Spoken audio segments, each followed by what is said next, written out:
ఈరోజు ఫిబ్రవరి 7 భారత రాజ్యాంగ నిర్మాత విశ్వమేధావి డాక్టర్ అంబేద్కర్ గారి సతీమణి రమాబాయి అంబేద్కర్ గారి జయంతి.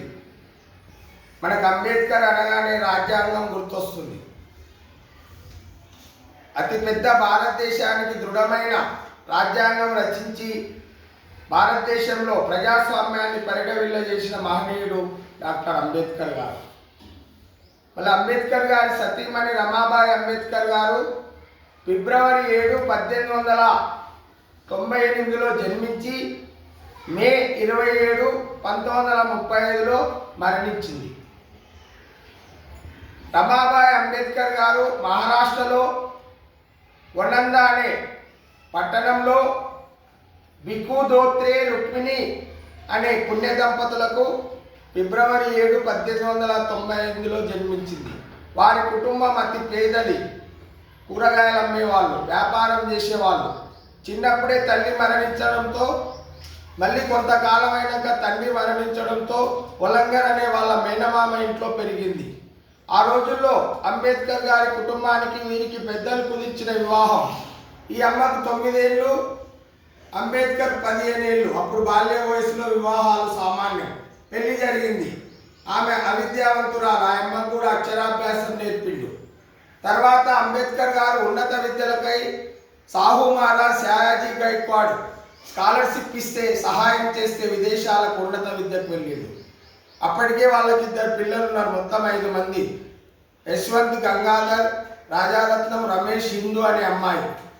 మళ్ళీ అంబేద్కర్ గారు విదేశాల్లో ఉన్నత విద్య చదువుతుంటే పిల్లల అనారోగ్యంతో చనిపోయిన ఆ విషయం, పిట్టల్లా రాలిపోతున్న ఆ విషయం అంబేద్కర్కి తెలియజేయలేదు. ఎందుకంటే తన భర్త ఉన్నత విద్యావంతుడు కావాలి. ఈ విషయం చెప్తే ఆయన మనసు కలత చెంది ఆయన విద్యకు ఎక్కడ ఆటంకం కలుగుతుందో అని చెప్పలేదు. మళ్ళీ విదేశాల్లో కొలంబియా యూనివర్సిటీలో పిహెచ్డి చేసి భారతదేశానికి తిరిగి వచ్చిన తర్వాత అప్పుడు పిల్లల విషయం చెప్తే ఆయన చాలా బాధపడ్డాడు. ఒక యశ్వంతే మిగిలాడు, అందరూ చనిపోయారు.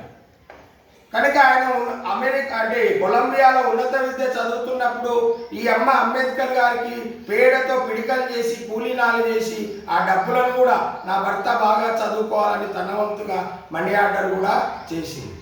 ఈ విషయాన్ని ఆయన 1941లో థాట్స్ ఆన్ పాకిస్తాన్ అనే పుస్తకం రాసి అందులో ముందు మాటగా తన భార్య సతీమణి రమాబాయి అంబేద్కర్ గారి త్యాగాన్ని రాసిండు. నా భార్య నా చదువులో నా భార్య ఎంతో కృషి చేసింది, నాకు సాయం చేసింది, ఇటువంటి భార్య దొరకడం నాకు అదృష్టమని కూడా రాసిండు.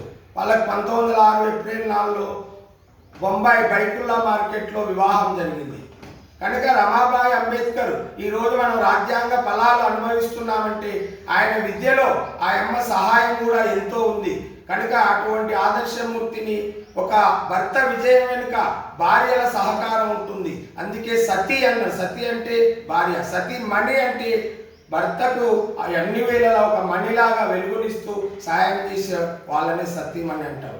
ఆ పేరు రమాబాయి అంబేద్కర్కు సార్థకమైందని తెలియజేస్తూ మీరు కూడా రేపు భవిష్యత్తులో ఇటువంటి ఆదర్శ మహిళలను ఆదర్శంగా తీసుకొని అంబేద్కర్ జ్ఞానాన్ని కూడా ఆయన విజ్ఞానాన్ని కూడా మీరు పుణికి పుచ్చుకొని సమాజంలో మంచి పౌరులుగా రాణించాలని తెలియజేస్తూ ముగిస్తున్నారు.